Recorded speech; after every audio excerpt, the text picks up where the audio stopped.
Okay students, अस्सलाम वालेकुम रहमतुल्लाहि व बरकातुहू। आज की हमारी क्लास है क्लास 8th के लिए conservation of plants and animals जो चैप्टर है उसी का एक टॉपिक हम डिस्कस करेंगे। तो आज का टॉपिक जो है that's deforestation, it's causes and consequences. Deforestation क्या होती है, इसके कॉजेज़ क्या हैं और इसके कॉन्सिक्वेंसेस क्या हैं।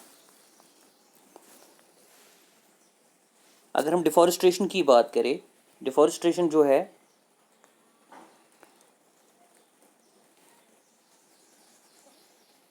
डिफॉरेस्टेशन की बात अगर हम करें, ये टर्म जो है it means the mass cutting of trees in forest areas to clear the land for constructional purpose of fruits, industries, dams और we can even say cultivation. जो जंगली एरिया है, जो एरिया है जहाँ ट्रीज़ बहुत ज़्यादा पाए जाते हैं, जंगली एरिया जो हमारे फॉरेस्ट एरिया है, अगर हम उन फॉरेस्ट एरियाज़ में उन दरख्तों को, उन पौधों को बहुत ज़्यादा काटे, इस हद तक काटे कि वहाँ की जो लैंड है उस लैंड को हम दूसरे पर्पज़ के लिए इस्तेमाल करें।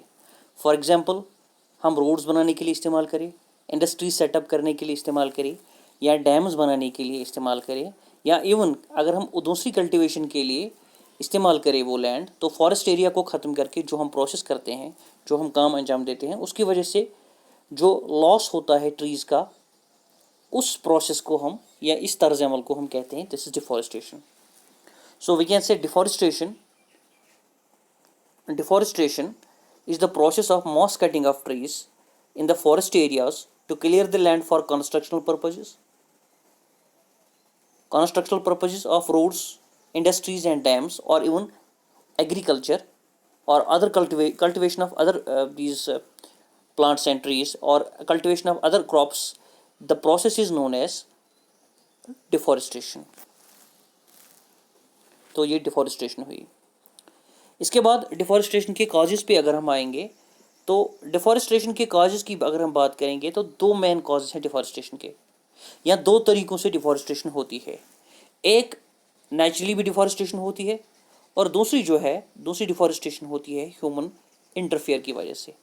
जो ह्यूमन्स इंटरफेयर करते हैं हमारे इकोसिस्टम के साथ, तो उसकी वजह से भी डिफॉरेस्टेशन होती है, और नेचुरल मेथड्स के ज़रिए भी डिफॉरेस्टेशन होती है, नेचुरल प्रोसेसेस के ज़रिए भी डिफॉरेस्टेशन होती है। तो इन दोनों को हम अलग अलग से डिस्कस करेंगे। देखिए, अगर हम नेचुरल कॉजेस ऑफ डिफॉरेस्टेशन की बात करें, अगर फॉरेस्ट फायर्स होते हैं कहीं पे, टेम्परेचर रेज हुआ, इग्निशन टेम्परेचर रेज हुआ, जो पत्ते होते हैं या घास फूस जो होती है फॉरेस्ट्स में, वहाँ जब टेम्परेचर रेज होता है, उतना ज़्यादा टेम्परेचर जब रेज होता है, उनका इग्निशन टेम्परेचर क्रॉस कर जाता है, तो उसकी वजह से वहाँ फॉरेस्ट फायर्स काज होते हैं। वहाँ जंगली एरिया जो है वहाँ पे फायर्स जो है वो होते हैं, ऑकर होते हैं। तो उसकी वजह से है जो ट्रीज़ की लाइफ है उन पे बहुत ज़्यादा बुरा असर पड़ता है। दरख्त जल जाते हैं, पौधे ख़त्म हो जाते हैं, घास वहाँ की ख़त्म हो जाती है, वहाँ का जो इकोसिस्टम है वो उसमें बहुत ज़्यादा नुकसान हो जाता है। तो उसमें जो है ये फॉरेस्ट फायर्स जो है दैट लीड्स टू डिफॉरेस्टेशन। जब दरख्तों का बहुत ज़्यादा नुकसान होता है इस आग की वजह से, जो जंगलों में होता है गर्मी की वजह से। अगर आपने पिछले साल देखा होगा ऑस्ट्रेलिया में कई जगहों पे या अमेज़न के जंगलों में बहुत ज़्यादा जो है आग नमूदार हो गई थी, उसकी वजह से बहुत सारा लॉस हो गया था। वहाँ की जो पॉपुलेशन थी, प्लांट पॉपुलेशन, तो उसको बहुत ज़्यादा नुकसान हो गया था। तो उसकी वजह से जो है डिफॉरेस्टेशन होती है। So first point under natural causes of deforestation we can discuss is forest fires. इसके बाद जो दूसरा होता है that's flash floods. Flash floods क्या है? जब कहीं तेज़ी से बारिश होती है, बहुत ज़्यादा बारिश जो है एक ही जगह होती है, पानी बहुत ज़्यादा एक ही जगह उतर आता है बादलों से, तो उसको हम फ्लैश फ्लड्स कहते हैं। उन फ्लैश फ्लड्स की वजह से, चूँकि वो जंगली इलाकों में ज़्यादातर होता है, तो उन फ्लैश फ्लड्स की वजह से क्या होता है, वहाँ के जंगली इलाके जो हैं, जब वो फ्लैश फ्लड्स होते हैं तो वो ज़मीन को अपने साथ बह के ले जाते हैं। उसके साथ साथ जो वहाँ के प्लांट्स होते हैं या ट्रीज़ होते हैं वो भी उसी के साथ चले जाते हैं। तो उसकी वजह से भी डिफॉरेस्टेशन होती है, या प्लांट काउंट या ट्री काउंट जो है एक एरिया का कम हो जाता है, या लॉस ऑफ लाइफ जो है प्लांट्स में होता है। फॉरेस्ट्स में ट्रीज़ जो होते हैं उनमें लॉस ऑफ लाइफ या उन प्लांट्स को डैमेज होता है, तो उसकी वजह से भी डिफॉरेस्टेशन होती है। Third important thing is that severe drought. तो कभी कभी क्या होता है, बहुत ज़्यादा जो है बहुत ज़्यादा वक्त तक बारिश नहीं होती है, तो उसकी वजह से जो हाई माउंटेन्स रीजन्स में प्लांट्स पाए जाते हैं या ट्रीज पाए जाते हैं उनको पानी नहीं मिलता है। उसकी वजह से उनमें जो है वाटर स्कैर्सिटी की वजह से, ड्रॉट की वजह से वो प्लांट्स जो है वो विल्ट होते हैं, उनमें विल्टिंग होती है। विल्टिंग का मतलब होता है वो खुश्क, उनके चूँकि पानी उनको नहीं मिलता है। हमें पता है एक सेल के लिए पानी कितना इंपॉर्टेंट है। जब उनको पानी नहीं मिलता है तो उसकी वजह से दरख्त जो है उनमें सूखापन आ जाता है। तो उस सूखेपन की वजह से जो है उससे भी डिफॉरेस्टेशन होती है, प्लांट काउंट कम होता है, ट्रीज़ जो है उनकी लाइफ डेंजर में आ जाती है, वो खुश्क हो जाते हैं, सूख जाते हैं, उसकी वजह से उनकी डेथ हो जाती है। तो that also leads to the this deforestation. So 3 points, that's forest fires, flash floods and severe drought. They are also the causes. They are the natural causes of deforestation. और भी natural causes कुछ हैं। Soil erosion जिसमें आता है, soil erosion की वजह से जब कहीं से ज़मीन जो है वो रुड हो जाती है या एक खिसक जाती है एक जगह से दूसरी जगह पे, तो उस खिसक जाने की वजह से जो वो प्लांट्स को अपने साथ बहा लेती है, तो वो दब जाते हैं ज़मीन के नीचे, तो उसकी वजह से भी उनको नुकसान हो जाता है। वो भी चीज़ें हम डिस्कस कर सकते हैं इसमें। इसके बाद जो है important thing is the most important thing, ये जो है ह्यूमन इंटरफेयर जो है, ह्यूमन इंटरफेयर की वजह से सबसे ज़्यादा जो है डिफॉरेस्टेशन होती है। ह्यूमन इंटरफेयर की वजह से डिफॉरेस्टेशन सबसे ज़्यादा होती है। उसको हम 3 हेडिंग्स में पढ़ेंगे। पहली हेडिंग जो है that's building of roads and dams. जब भी इंसान को ज़रूरत पड़ती है रोड्स बनाने की, माउंटेनस रीजन्स में रोड्स बनाने की, तो हमें मास कटिंग करनी पड़ती है। वहाँ के जो जंगली इलाके हैं उनको हमें काटना पड़ता है, बहुत ज़्यादा काटना पड़ता है वहाँ के ट्रीज़ को। तो उसकी वजह से जो है ट्रीज़ या प्लांट लाइफ को बहुत ज़्यादा नुकसान होता है। और हम रोड्स बनाते हैं, रोड्स बनाते बनाते ही हम उन फॉरेस्ट्स को, उन वहाँ ट्रीज़ की पॉपुलेशन या प्लांट पॉपुलेशन को हम बहुत ज़्यादा डैमेज करते हैं। तो that leads to deforestation.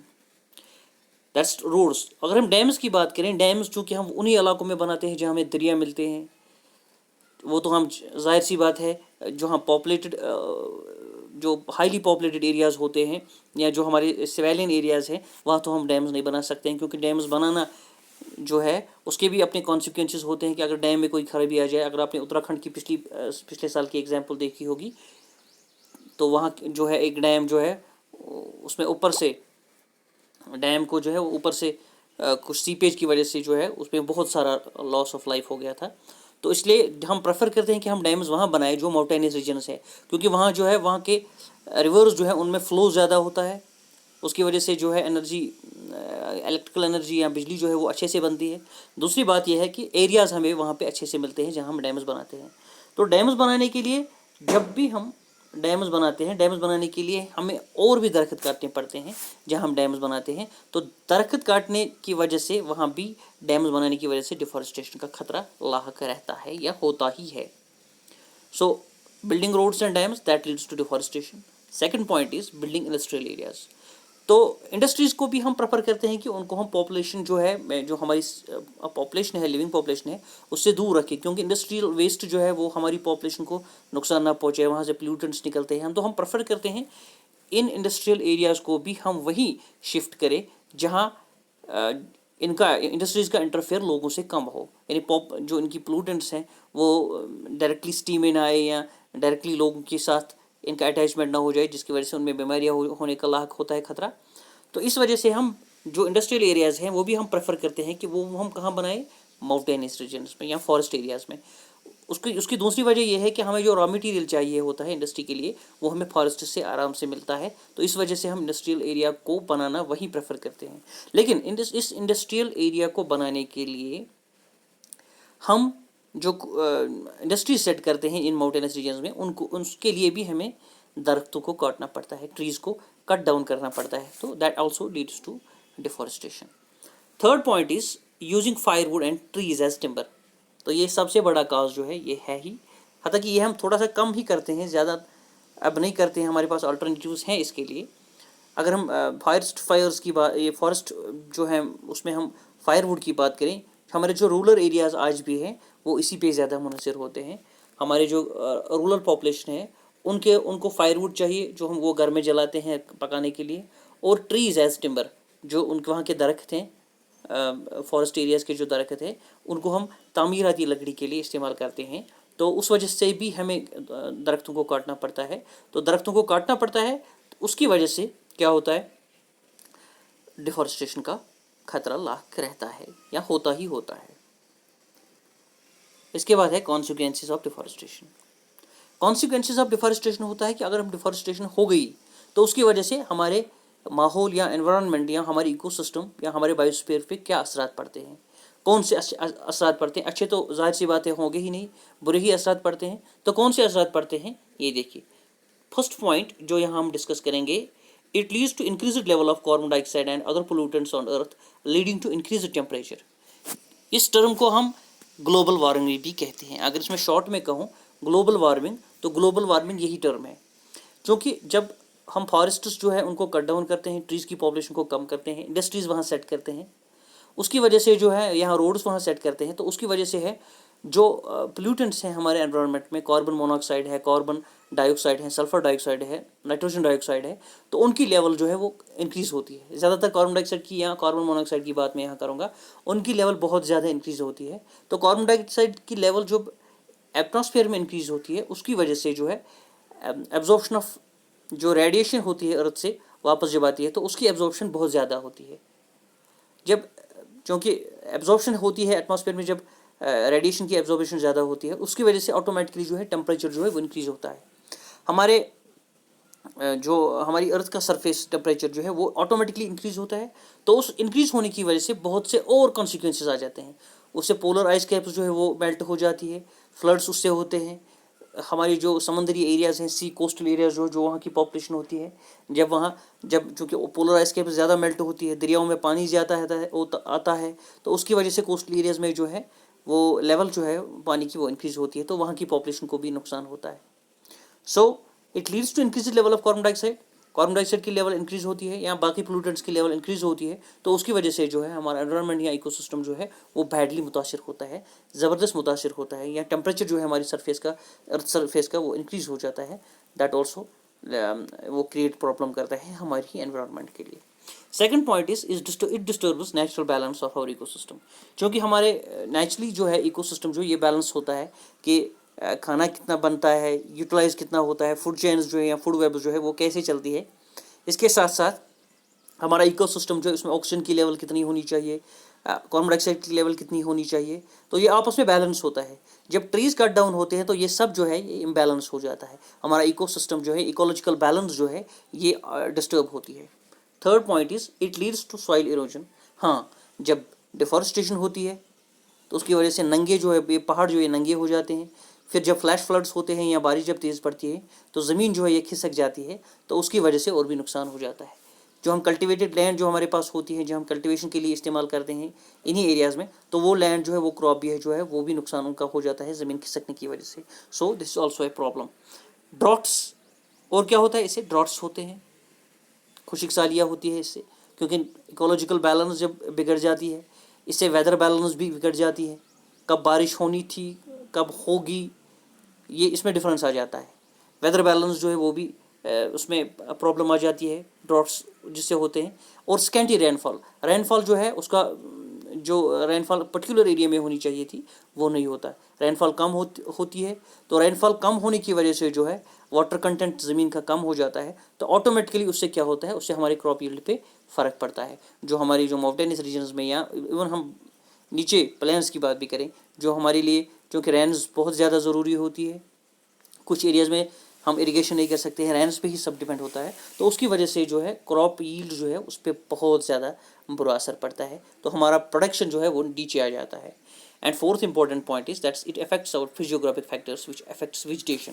Physiographic factors में जो है सॉइल आ जाती है, सॉइल की क्वालिटी जो है वो चेंज हो जाती है। जो वेदर है, वेदर कंडीशंस में जो रेन्स की कंडीशन है वो कम हो जाती है। जब से मैंने स्कैंटी रेनफॉल की बात की, तो फिजियोग्राफिक मॉइस्चर, जो ओवरऑल मॉइस्चर कंटेंट जो है एक एरिया का वो चेंज हो जाता है। हवाएं जो है वो उनका रुख जो चेंज होता है, विंड्स जो है वो कहीं पे लगने स्टार्ट हो जाते हैं, तो उसकी वजह से जो है वहाँ की पर्टिकुलर एरिया की वेजिटेशन जो है उसमें फ़र्क आ जाता है। क्योंकि हमारी वेजिटेशन पे और बहुत सारी चीज़ें जो हैं, फॉर एग्जांपल हमारा शीप है, हमारे एनिमल्स हैं जो डोमेस्टिक एनिमल्स हैं वो उस पर फीड करते हैं, लाइफ स्टॉक जो हमारा होता है, तो वो ऑटोमेटिकली उससे अफेक्ट होता ही होता है। So this is the deforestation, it's cause and consequences. इसको हम लास्ट में एक बार फिर मैं इसको रिपीट करूँगा, कश्मीरी वर्जन जो है इसका। डिफॉरेस्टेशन गोबर अगर कत करो डिफॉरेस्टेशन सो तर्ज अमल ये इंसान या वनो नेचुरल कुदरती तौर पे चीज़ तम गो जन कुल नुकसान वातान ये ज्यादा कुल षटोक मास लेवल पे ज्यादा कुल इकट्ठ षटोक तो तम सस एनवायरमेंटस सैनिस माहौलस पे बड़ बुर मुतासर बुर यह तरीक सत मुतासर ग सोन माहौल बड़ खराबी सान यह मुतासर ग तो तम सत प्रॉब्लम्स गम problems they are called as deforestation यानी डिफॉरेस्टेशन गो ये कुल ज्यादा षटो ज्यादा षटन पत् गम सोन माहौल मुतासर ग तो अत ज्यादा कुल षटनस वन डिफॉरेस्टेशन डिफॉरेस्टेशन कामों खतर कर मिसाल रोड बनाने खतर डैम बनाने खतर इंडस्ट्रीज बनाने खतर तो अगर डिस्कस करो डिफॉरेस्टेशन दो तरीकों सक गो कुदरती तौर ब्या गो इंसानों जरिए अगर कुदरती तौर कत करो डिफॉरेस्टेशन ग जंगलन मज नार हन अगर जंगलन मज कुछ नार हन तम कुल दजान तम डिफॉरेस्टेशन ग फ्लैश फ्लड्स गो अगर कुछ ये आब त्रट वन यानी इकोट ओबर इकोट कंटेंस गकोट पे इकोट ज्यादा आब तम सह पर्टिकुलर एरिया मज प्लांट या वेजिटेशन सह बैडली इफेक्ट ग तो तम सह यह डिफॉरेस्टेशन ग त्रेम गो सिवियर ड्रॉट कुछ सात खुशक सरी ज्यादा ग कुल जन अत माउंटेनस रीजन मज या बन तम कुल तिम आब बटन कहीं तम हकन तो यह गो नेचुरल कॉजेस त्रेम चीज दोम चीज that is human interfere for example road बनाओ डैम बनाओ तम अगर जंगल मज पकनान ज्यादा कुल पेवान षटन या डैम बनाने खतर ज्यादा कुल पेवान षटन so that leads to deforestation या इंडस्ट्रियल एरियाज बिल्ड कर कुछ सात बज फैक्ट्रीज यमन जंगली इलाकन मज त्रावान ताकि इन मज पोल्यूटेंट्स नेरन गन ज्यादा डायरेक्टली सान आबादी पे कर मुतासर कह तव मूजूब प्रेफर कर इंडस्ट्रियल एरियाज बनान जंगलस मज या रॉ मटीरियल्स अवेलेबल तो तव मूजूब कर इंडस्ट्रियल एरियाज बिल्ड कर इन दीज माउंटेनस रीजन्स या फॉरेस्ट रीजन्स तो यमो